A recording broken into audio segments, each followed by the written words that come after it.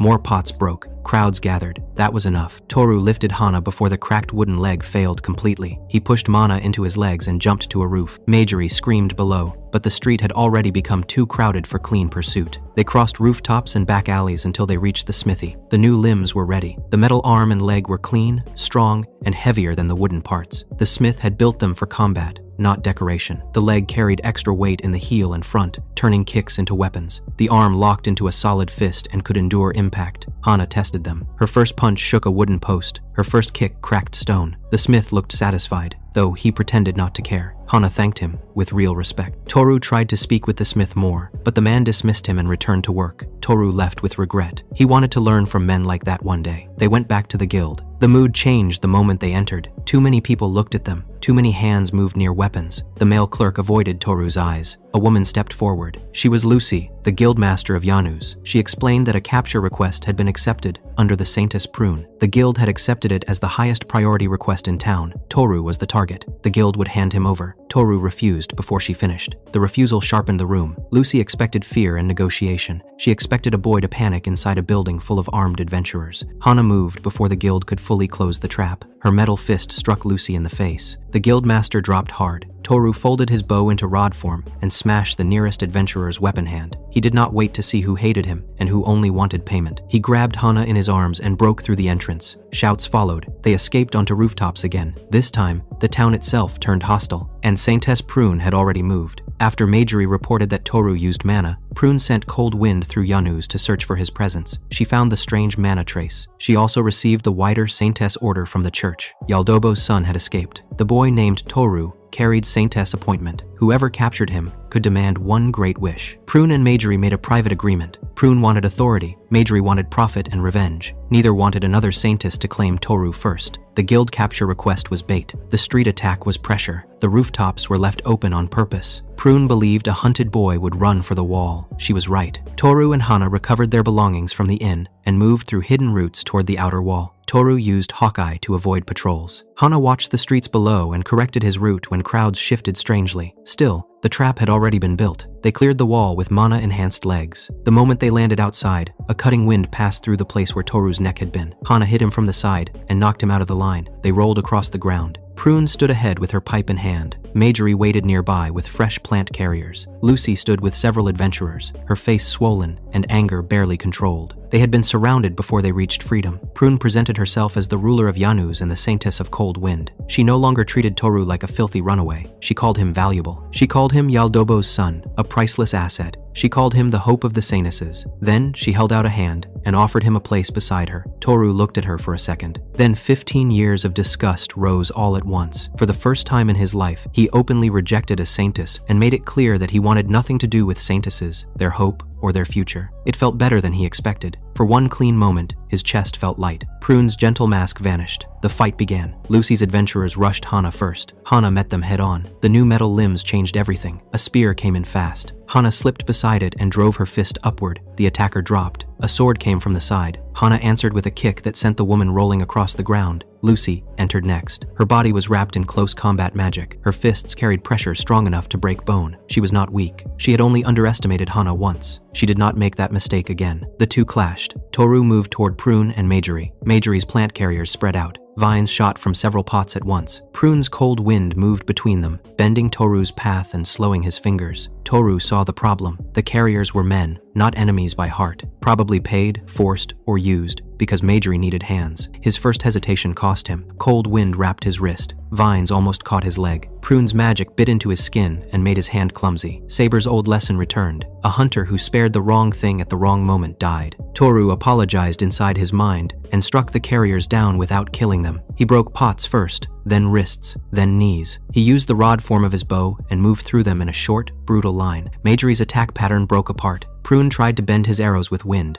Toru expected it. He fired at the ground instead. The arrowhead struck a large stone near Prune and burst. It was one of Saber's special designs. The blast did not need to hit Prune directly. Stone fragments carried the attack through the space her wind had not protected. Prune was thrown back. Majorie looked toward her for a single second. Toru vanished under an abandoned cart. Hawkeye gave him the angle. He shot from the shadow. The arrow destroyed Majorie's knee and dropped her to the ground. Her vines wrapped the wound by instinct, but she could no longer command the field with confidence. Prune forced herself up. Majorie screamed through pain. Their true thoughts spilled out after that. Neither cared about Toru's life. Neither cared about Yaldobo's will. Prune wanted the wish and the power it could bring. Majorie wanted money, status, and revenge for losing her arms. Both believed a man existed to be used if a Saintess found value in him. Something inside Toru answered. A heavy pressure spread from him. His eyes shifted into rainbow light. Prune and Majorie both stopped. It was not normal mana. It was not Saintess magic. It felt like judgment from something older than their titles. He warned them, without shouting. If they kept treating him as a tool, he would kill them. Neither answered. Nearby, Lucy fell. Hana stood over her with her metal fists marked from impact. Lucy still breathed, but her arms hung useless, and her pride had been beaten worse than her body. Hana calmly picked up their dropped belongings. Toru gave the fallen Saintesses one last look, then turned away. He and Hana left Yanus behind. Only when the town disappeared behind trees did Toru slow down. His anger did not fade quickly. He cursed the Saintess system. He cursed Yanus. He cursed how every road seemed to lead back to women with titles trying to own him. He had escaped the village, but the village had become the shape of the world. Hana asked why they were chasing him so hard. Toru told her everything. He told her about the Saintess village, his childhood friends, the hunger, the training with Saber, the ceremony, Yaldobo's likely reveal, his own escape. Hana finally understood why he reacted so strongly to men. He had not grown up lonely in a normal sense. He had grown up as the only boy in a place that hated his existence. The mine was not only a job to him, it was proof that he could live beside others like himself. She gave him one piece of knowledge that changed his direction. North of the border lay the Barbatos Empire. It was ruled by a male emperor. It had fewer Saintesses than Alexandros, but its technology, army, and industry were strong. Men held real positions there. Other races lived more openly there. Some Saintesses even chose to live under Barbatos rule. To Toru, the empire sounded impossible. A land ruled by men. A land outside the full reach of the Saintess village. His dream shifted north with new force. Hana's revenge would wait. Her family wandered, so chasing blindly would waste time. The smarter path was to gain rank, information,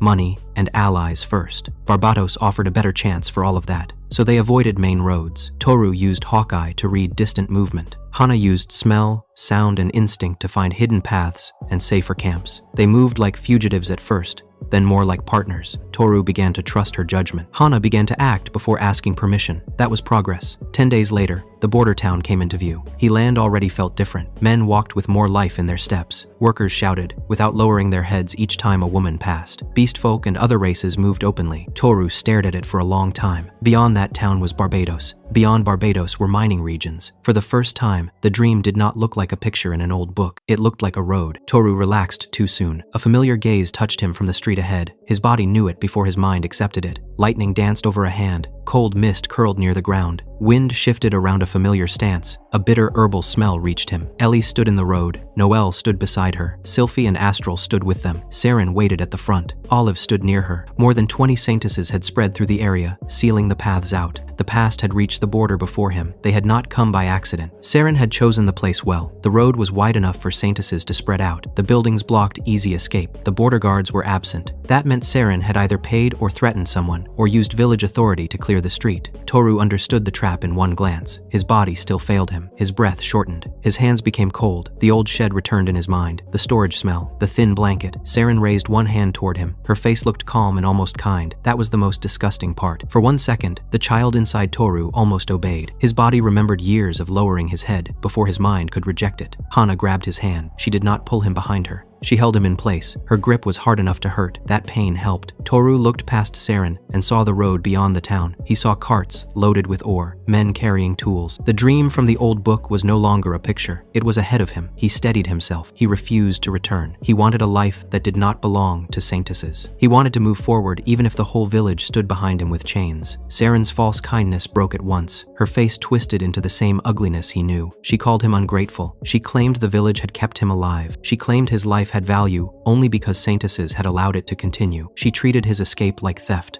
Toru raised the folded bow in his hand. Hana stood beside him with metal fists ready. The numbers were terrible. 2 against more than 20. Saren knew it too. She looked satisfied. She believed the road had ended before Toru reached the place he wanted. Fire changed that. A wall of red flame rose across the street and cut through the Saintess formation. The fire did not touch Toru or Hana. It curled around them like a shield. Saber landed in front of them. Her sword burned in one hand. Her red hair moved in the heat. She looked thinner than before, but her presence made every Saintess step back. Toru understood at once that she had followed him. Saber had given him the map, so she knew the route. She had also stayed behind to slow the Saintesses who chased from the village. The road behind him had been safer because she had made it safer. She had been protecting his escape from the start. Saren's hatred deepened when she saw her. Saber did not look at Saren first. She looked at Toru. She saw that he had reached the border and that he had refused to kneel. That was enough for her. Then she faced Saren. This was not only about Toru's escape. This was about Orlean's final prayer. It was about the promise Saren had twisted for 15 years. It was about the child who had been kept alive but never protected. Saren ordered the others to kill Saber and Hana. Toru was to be kept alive, but only barely. The weaker Saintesses attacked first. They were village women who had joined the hunt for reward. Many had never fought a true battle. They had magic, pride, and greed. That was not the same as skill. Saber moved. Her sword cut through the first line with fire. She did not waste motion. She did not chase dramatic kills. She broke arms, burned legs, split weapons, and dropped enemies before they understood the distance. 5 Saintesses fell in seconds. The rest slowed. The name Saber still carried fear. Some of the older women remembered what she had once been. She had not been only a criminal. She had once stood at the top of Alexandro's combat power. She had been the blade other Saintesses feared. Saren did not let fear spread. Olive moved to the center of the formation. She touched Ellie, Noelle, Sylphie, and Astral one by one. Her power linked their thoughts. From that moment, they no longer needed to shout or look at each other. Olive could guide them through timing, distance, and openings. That made them far more dangerous. Toru felt the change immediately. The 4 girls did not move like children anymore. Ellie came first. She no longer threw lightning for fun. Her lightning wrapped around her whole body and pushed her forward with violent speed. Toru fired at her arm, but she bent the arrow aside with a burst of electric force. Metal twisted offline before it reached her. Sylphie cut in from the side. Her wind struck the folded bow before Toru could reset his aim. The blow did not knock it away fully, but it broke his rhythm. Noelle attacked from behind with cold mist. It stole heat from his fingers and slowed his grip. Astral changed the ground under his foot. Soil softened, then hardened around his heel. It was only a small trap, but it stopped him for half a breath. That was all Ellie needed. She reached him. Lightning filled his vision. Toru saw the strike. Hawkeye read it. His body could have moved. His mind froze. Ellie's smile brought back the shed. It brought back every morning he had tried to stand, while his body still twitched from her attack. For a moment, he was not 15. He was 8 again, small, hungry, and trapped. Hana broke the moment. She struck Ellie from the side with a metal kick and forced her back. Toru's breath returned. Hana did not scold him gently. She pulled him back into the present by standing between him and the old fear. Saber's voice reached him from the other side of the battle as well. It was harsh, but it carried the same meaning. The past could scare him. It could not be allowed to command him. Toru looked around and saw the field clearly again. Saber had already crushed the weaker Saintesses. Hana had driven back 2 attackers near Lucy's level. The battle had narrowed to the real enemies. Saren removed her outer robe. The bent old woman vanished. Her back straightened. Her arms swelled until she looked like an old war monster rather than a village chief. She had once been called the Invincible Saintess. That name had not come from politics. It had come from bodies broken under her fists. Saber stepped toward her. The 2 women had known each other long before Toru was born. Saber, Olive, and Orlean had once been close.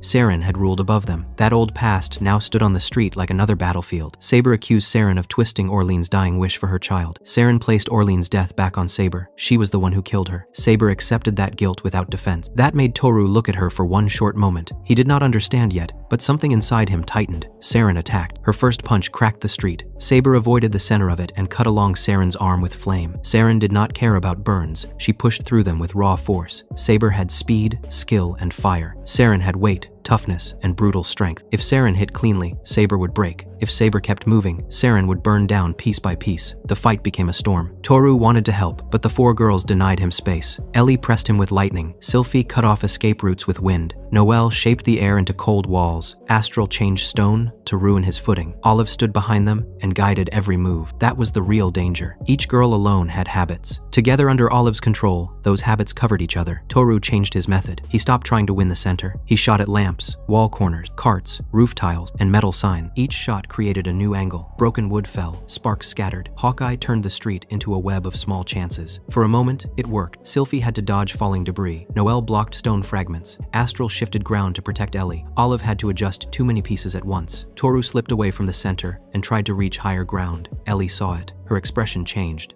Something uglier took over. She did not want the church to have him. She did not want Prune, Saren, or Noelle to decide his use. She wanted the old relationship back, and if that was impossible, she wanted no one else to stand beside him. Hana became her target. The four girls shifted together. Sylphie struck first and broke through Hana's guard with a wind-loaded kick to the stomach. Noelle locked Hana's feet to the ground with ice. Astral formed iron from the broken ground with her magic. Ellie drove 2 iron spears through Hana's back. Toru saw the blood. The world narrowed. His careful distance vanished. He rushed forward. That was what Olive wanted. Astral shaped more iron under his path. Spears rose from the ground, aimed at his chest, throat, and stomach. Saber saw it from across the field. Saren's fist was already coming at her. Saber made a choice in less than a heartbeat. She did not fully avoid Saren. She let the blow strike her sword and body at an angle. The impact threw her across the battlefield, exactly where Toru was about to die. The iron spears pierced Saber instead. They tore through her body and pinned her in front of him. Toru stopped. Noelle used the opening. An ice spear shot toward Toru's back. Hana moved, despite the iron through her body. She pulled herself free enough to intercept the ice. The spear went through her instead. Saber raised one injured hand. Fire erupted around Toru, Hana, and herself. The wall cut them off from Saren and the others. The battlefield became red and silent. Saber fell to her knees. Toru caught her before she hit the ground. He saw the wounds and understood before she explained. They were too deep, too many. Even her mana could not close them fast enough. Hana was still breathing. Her injuries were terrible, but Saber believed she could survive if Toru acted soon. Saber could not, so she gave Toru the truth she had hidden. She had been Orlean's closest friend. On the night Toru was born, Saren had ordered her to kill him. Saber had hesitated, but not enough. Orlean had forced the outcome by making Saber strike her instead. The final prayer had then bound Saber to protect the child. Saber had kept Toru alive because of that command. But the 7 years in the forest had become more than duty. At first, she trained him out of guilt. Then she trained him because Orlean had loved him. Later, she trained him because she wanted to see the boy reach the ridiculous little dream that had kept him alive. She had never told him because she feared the truth would turn him against her. Toru held her carefully. His mind shook, but not with hatred. The woman in his arms had killed his mother. That truth was terrible, but the same woman had also found him in the forest. She had fed him when he was starving. She had treated his wounds. She had trained him until escape became possible. She had carried guilt without asking him to forgive it. Toru did not erase her sin. She had been the closest thing to a mother after Orlean died. He placed a gentle kiss on her forehead. Saber weakly complained that a kiss like that should be saved for the woman he truly loved. Even then, she still sounded like herself. Toru answered through tears. He told her that Orlean would smile when they met again. He asked Saber to stay with Orlean and watch his dream from there. Saber's face softened. Her body lost strength. Toru lowered her to the ground as her breathing stopped. The firewall was the only thing moving. Toru looked at Hana next. She was still alive, but barely. Too many injuries spread beneath her. The iron had torn through her back. The ice had pierced her side. Her metal limbs lay twisted. The girl who had finally found a reason to live was being pulled toward death because she had stood beside him. Something inside Toru became clear. His whole life, he had treated his strange power like another chain. The village wanted it. The church wanted it. The kingdom wanted it. He had rejected it because he rejected them. But power was not only what others wanted from him, it was also what he could choose. He remembered the strange feeling from his training with Saber. His mana did not only see bodies, it judged compatibility. It searched for a shape. It asked whether the person before him could carry a miracle. Hana could. She had lost her limbs and still stood. She had been treated as property and still kept revenge alive. She had not asked him to save her forever. She had asked for a place to fight from. Toru placed one hand on her cheek. The rainbow light in his eyes deepened. He used his power, the Saintess appointment. The power did not feel like casting a spell. It felt like opening a gate inside himself and choosing who had the right to walk through it. It needed will, bond, and contact. It needed Toru to accept the result, with no retreat. He kissed Hana. It was brief and desperate. It was the clearest contact his power demanded at the edge of death. The authority answered. Light moved from Toru into Hana. Her body burned with new life. The holes through her back closed. The ice wound vanished. The old scars along her missing limbs split open with heat, then rebuilt from the inside. Bone formed. Muscle followed. Skin covered it. Fingers opened. A real leg pushed against the ground.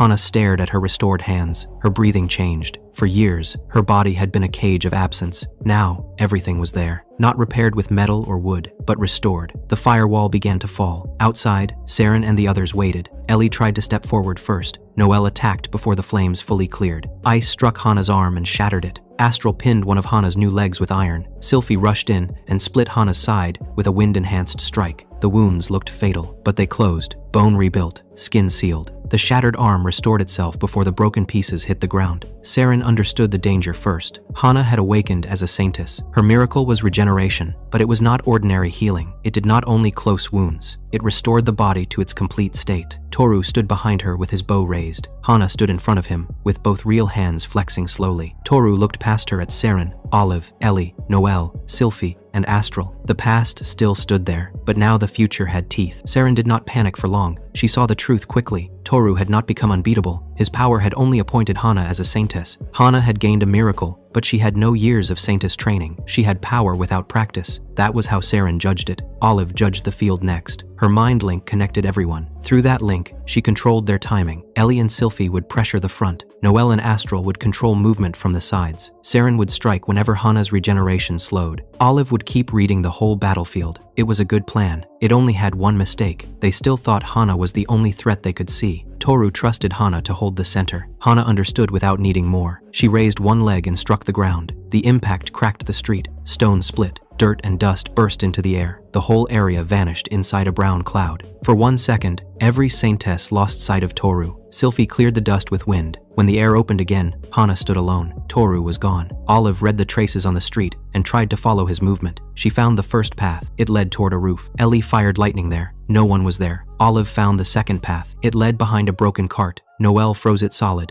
No one was there either. Only then did Olive understand. Toru had left false traces. He had used the dust, broken stone, arrow fragments, and his own blood from earlier wounds to create several paths at once. Olive's power could read traces, but it still needed truth inside them. Toru had filled the field with too many half-truths. Saber had trained him for this. A hunter did not only hide his body, he hid the story of where his body had gone. Hana moved before Olive could correct the others. Sylphie came first. She wrapped wind around her body and moved in sharp, broken lines. Her steps split into false paths. Her speed had improved since the village. To normal eyes, she looked like several attackers closing at once. Hana watched once. Her fist moved sideways. The real Sylphie folded around the hit and flew across the broken street. Hana had not followed the image. She had followed the wind pressure. Sylphie rose with blood in her mouth and shock in her eyes. For years, she had used Toru as a practice dummy. Now someone had read her best movement after seeing it once. Saren attacked next. She came in low and fast, using her huge body like a battering ram. Ellie followed behind her and gathered lightning into a thin spear. The two attacks were timed well. If Hana avoided Saren, Ellie would strike her open side. If she blocked Ellie, Saren would crush her. Hana chose neither. She stepped toward Saren. Saren's fist struck her shoulder and broke bone. The broken shoulder healed before Saren pulled her arm back. Hana caught Saren's wrist with one hand. For the first time, Saren's strength stopped moving. The old chief's face changed. Hana drove a punch into Saren's chest. The blow did not send Saren flying. It passed through her body as force. Her back arched. Her breath left her. Saren staggered, but did not fall. She was still the invincible Saintess.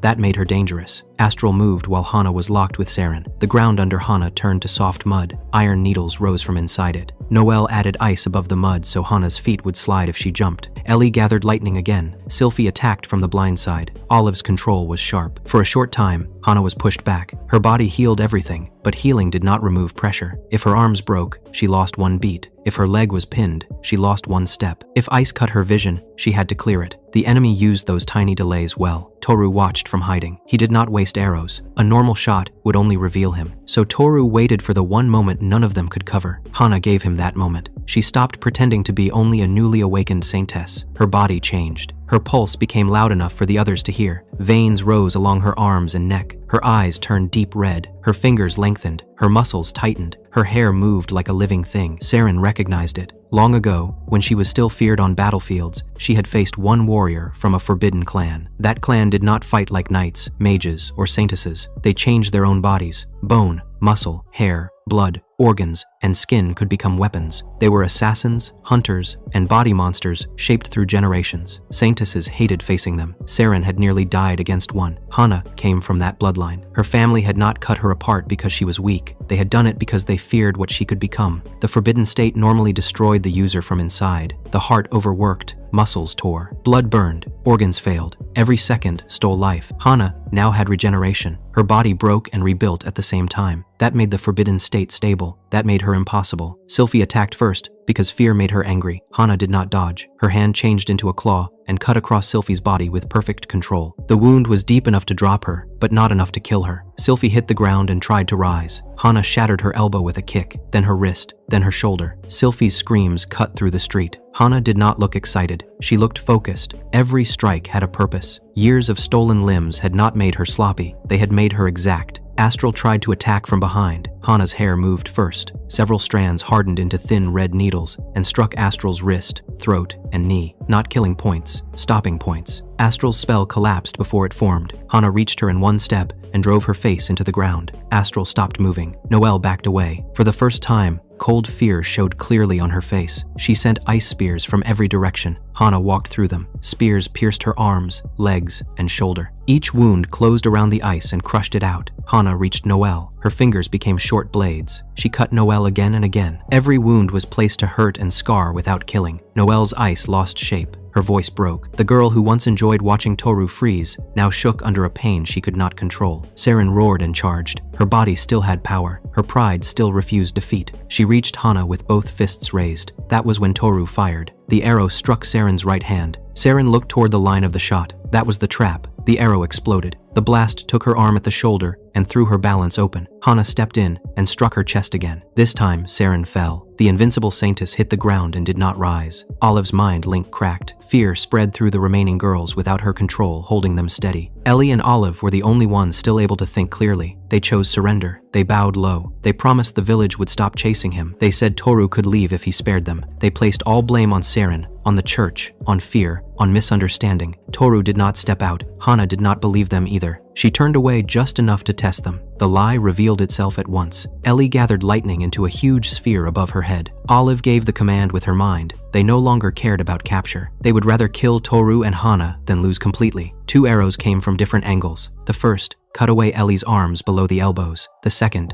destroyed Olive's legs below the knees. Both attacks landed before the lightning sphere could fall. Ellie collapsed, screaming. Olive fell beside her and lost control of the link completely. Toru finally stepped into view. He had not been on the roof. He had not been behind the cart. He had hidden under the broken edge of the street, inside a drainage gap made when Hana cracked the ground. From there, he had watched through water, metal, and tiny reflection lines. Olive had searched where a normal fighter would hide. Toru had hidden where a hunter would wait. He looked at Ellie. The girl who once called him her toy now had no hands to hold lightning. He looked at Olive. The woman who read every trace now could not even stand over him. He looked at Saren. The village chief who had built his cage lay broken in the street. The old fear inside him did not vanish completely. It became smaller. That was enough. Toru did not kill them. He wanted them to live with the truth. They had been beaten by the boy they had trained themselves to underestimate. Hana returned from the forbidden state slowly. Her body steamed. Her skin repaired small tears. Her breathing stayed rough, but she remained standing. The regeneration kept rebuilding what the technique damaged. Toru checked her first. She was alive. For the first time, her body belonged to her again. The street went quiet. No guards came. No town officials stepped in. Toru understood why. Saren had prepared the area so no one would interfere when she captured him. She had wanted a clean, secret victory. Instead, she had created the perfect place for her own defeat. Toru and Hana took Saber's body. They crossed the border into Barbatos land before anyone else could arrive. The moment Toru stepped fully onto the other side, his legs almost weakened. He had reached it. Not safely, not without loss, but he had reached the land beyond the Saintess cage. They climbed a mountain slope near the border before nightfall. Toru chose that place for Saber. They dug the grave together. Hana worked beside him in silence. They laid Saber down. Her face looked calmer than it had in life. Toru placed her sword beside her. They covered the grave and set a large stone at the head. Hana gathered flowers from the slope. Toru poured drink over the grave because Saber had once said warriors deserved at least one good drink after battle. He wished he had shared one with her while she was alive. He stood there until the sky darkened. In his heart, he spoke to both mothers. Orline had given him life. Saber had given him the strength to keep it. He promised that Saber's body would remain there, but her will would travel with him. He would not stop at the border. He would reach the mines. He would live. He would build something that was his. Hana bowed to the grave. She owed Saber too. Without Saber's training, Toru would not have reached the road. Without Toru reaching the road, Hana would still be cargo in a slave wagon or dead beside it. For a moment, the wind sounded like Saber's rough voice. Toru turned. No one was there. He still kept the feeling. After the burial, they returned to the Barbatos side of the border town. Hana thought they should leave at once. More Saintesses would come. The church would not stop because Saren failed. The kingdom would not ignore a boy who could create Saintesses outside its control. Toru agreed with the danger. He still chose to prepare first. Running without supplies was another kind of stupidity. The Barbatos side of town felt different from Alexandros land. It was less polished. Men worked openly, not as background labor hidden behind Saintesses. They argued about prices. They owned stalls. They drank in groups. Other races walked without hiding. Beast folk, dwarves, horned people, and others moved through the market. No one stared at them as if their existence was a stain. Hana explained that Barbatos was built differently. The empire valued use, skill, and loyalty more than sacred blood. It still had cruelty. It still had nobles and criminals. But Saintess birth did not decide everything there. That was enough for Toru. He bought Hana new travel clothes. Her old dress belonged to the road behind them. The new outfit allowed movement, a fitted chest guard, strong short pants, a short overskirt,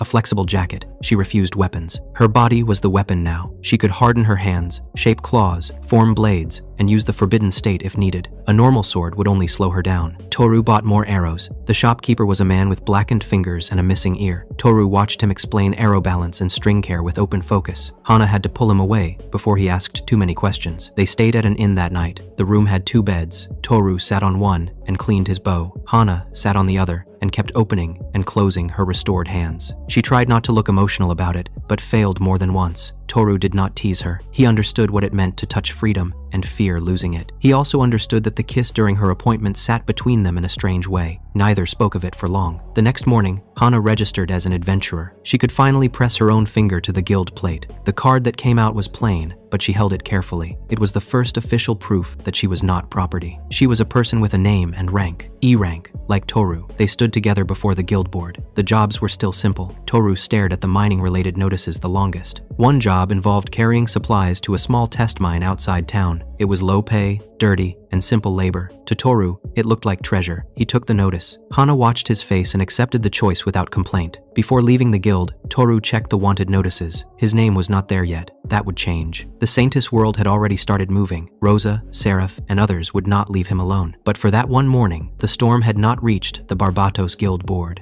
Toru took the mining supply job. The task was simple: carry tools, food, and repair parts to a small test mine outside the border town. Help unload everything. Return with the workers before sunset. To most adventurers, it was dull labor. To Toru, it was the first step toward the life he had wanted since childhood. He checked the notice 3 times before handing it in. He still looked afraid someone would take it away. Hana noticed but said nothing. The next morning, they met the work crew near the east gate. Most of them were men. Some were young, some were old, some had scars, bad backs, rough hands. They were not the shining brothers Toru had imagined from the old book. They cursed at heavy boxes. They argued about pay. Toru watched all of it with quiet focus. They were not perfect. That made them feel more real. The foreman was a broad man with gray hair and a broken nose. He looked at Toru's bow, then at Hana, then at their guild cards. He treated them like new workers who had to prove they could carry their own weight. That suited Toru. They left town with 2 wagons. Toru carried more than the job required. One asked if Toru had worked in mines before. Toru said he had only read about them. That answer made a few laugh. Toru accepted it. A joke that did not come with lightning felt harmless. Hana walked beside the wagon with steady eyes. Then Toru saw the mine. It was a dark opening in a hill. Men moved in and out, carrying equipment. A few women worked there too, but not as sacred rulers. One was an engineer. One checked stone samples. They were obeyed because they knew the work, not because they were saintesses. That difference mattered to Toru. The world did not become good just because men were present. Toru unloaded rope, food sacks, and wooden beams. He listened carefully to every instruction. He watched how the workers stacked supplies away from damp stone. One of the lower side tunnels had gone quiet. 2 workers had gone in to check an old support line and had not returned. The foreman prepared a small search group. Toru asked to go too. The foreman refused at first because Toru was only an E-rank adventurer. Toru used Hawkeye from the entrance. He saw movement deep inside. Small beasts, rock rats, but larger than normal. Their claws could cut leather. A swarm had entered from a crack in the lower wall. He also saw one support beam had split. If the workers fought in the wrong place, the tunnel would collapse. Toru explained the danger clearly. The foreman stopped refusing. Toru, Hana, and 3 workers entered with lamps. Toru hated the first few steps and loved them at the same time. The tunnel air was tight. This was the world from his old book, but it was heavier, darker, and more dangerous than the picture had shown. The injured workers were found near the split beam. One had an injured leg, the other had a broken arm. Rock rats circled them from the dark. Hana moved first. Her hands hardened into claws, just long enough to cut through the first beasts. The workers saw enough to fear her. They also saw her protect the injured without hesitation. Toru fired past her. The tunnel gave him little space, so he used short shots and angles. Arrows struck stone, bounced, and hit beasts from the side. He cut off escape paths. The foreman understood the idea and ordered the workers to pull. The beam held long enough for everyone to retreat. The tunnel collapsed behind them after the last worker cleared the entrance. No one died. By evening, the workers shared food outside the mine. It was rough bread, beans, and hot soup. The taste was plain. Everyone ate fast because they were tired. Toru sat among men for the first time without being hidden, mocked, or owned. This time, he only ate slowly and listened.